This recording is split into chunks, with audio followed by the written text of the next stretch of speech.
The next chapter in the tumultuous U.S. presidential election plays out Monday, with voting in the Electoral College expected to officially confirm Donald Trump as America's 45th president.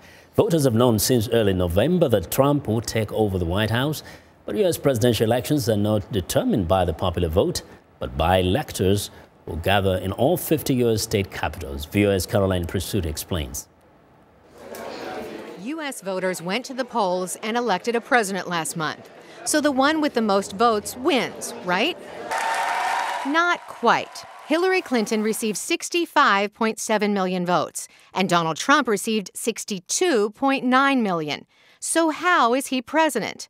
The Constitution sets up a system called the Electoral College that decides who's elected president. Representatives, called electors, are selected from each state to vote for the candidate who won the majority of votes in that state. The number of electors for each state is equal to its members of Congress. So states with bigger populations have more electors. States with lower populations have fewer. The winning presidential candidate, in this case Donald Trump, has to have a majority, or 270 electoral votes. Trump actually has 306 to Clinton's 232. So why did the forefathers add the Electoral College to the Constitution? We asked Texas A&M's political science professor George Edwards via Skype. Some didn't really trust the people to vote. And of course, this had never really been done on any kind of scale before. So it's not unusual, or wasn't unusual, not to trust the mob, as some folks refer to the people. In this unusual year, some electors are being pressured to change their vote. They are called faithless electors. But any change in the outcome would require a loss of 37 electoral votes for Trump, which is highly unlikely. There's also talk of eliminating the antiquated Electoral College system. Again, Edwards. There's no value at all of the Electoral College. It violates political equality, meaning all votes don't count equal. On Monday, the electors meet to cast their votes. It's expected to be only a formality in the election process. Then on January 20th, Donald Trump is inaugurated as president. Caroline Presutti, VOA News, Washington. Well, now with more on the electoral process, we are joined by Jim Malone, VOA's national correspondent. Jim, welcome. Thanks, Vincent. A very significant day, but let me say this. I cannot remember a time when I called you to come and discuss this day. Has it been more significant this year to talk about the voting of the Electoral College? Well, there does seem to be something more in the air about whether or not electors have to vote for the candidate who wins in their state. And that's what we're talking about. Yeah. We're talking about a state-by-state election system.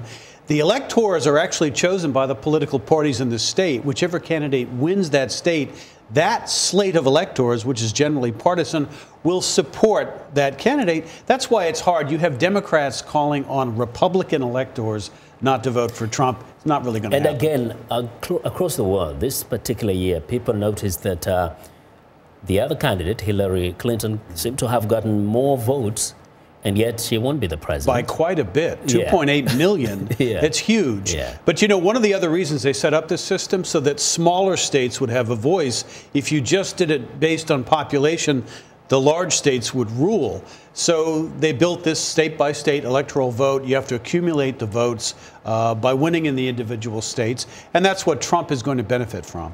In the past, it didn't seem to really make people get, so kind of worked up over this.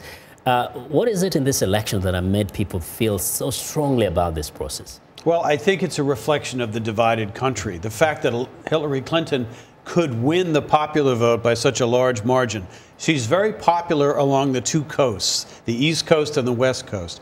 But in the middle is where Trump was able to craft together enough of an electoral college path to win the presidency, and particularly by performing states in the upper Midwest that in recent years have gone Democratic. Mm-hmm. Now, there are those who are saying, well, this particular day could sway things the other way because there are those electors who are called faithless who may cross the divide.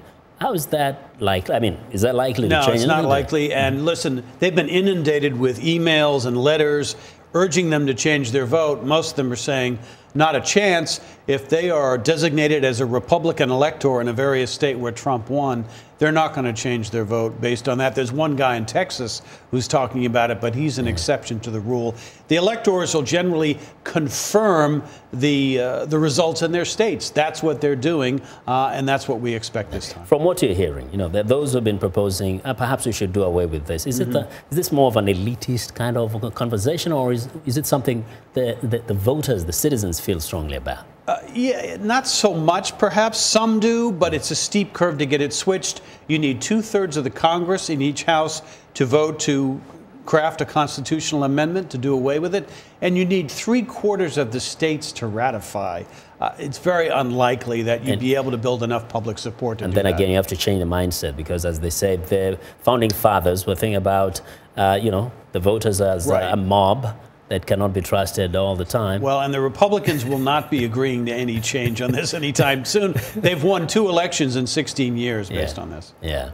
All right. Now, so talking briefly before we run out of time about, the challenge ahead for the president. Once this day passes, what next for the president-elect? The results will be confirmed on January 6th before Congress, so they'll be actually officially announced. Now he's putting together his government, of course, but there's still this cloud of the Russian hacking hanging over the incoming administration, and he's still dismissing the idea that it had much of an impact. This is going to be a point of political polarization just as his new administration gets started. Yeah, but is that historically something that necessarily can undermine his presidency? We know that, for example, some people felt like President Bush went in with a little legitimacy because of the situation in Florida. Is that something that can really bother Trump? Not necessarily. Over time, it tends to fall away, perhaps, if he can unite the country around other things or be seen as successful. And I think we'll see a very big push in the first 100 days to change the tax laws, to change the situation with regard to the president's health care program. So we're going to see a lot there, and he's hoping to rally his base. That'll carry him through the initial period of his presidency. Just a few seconds left.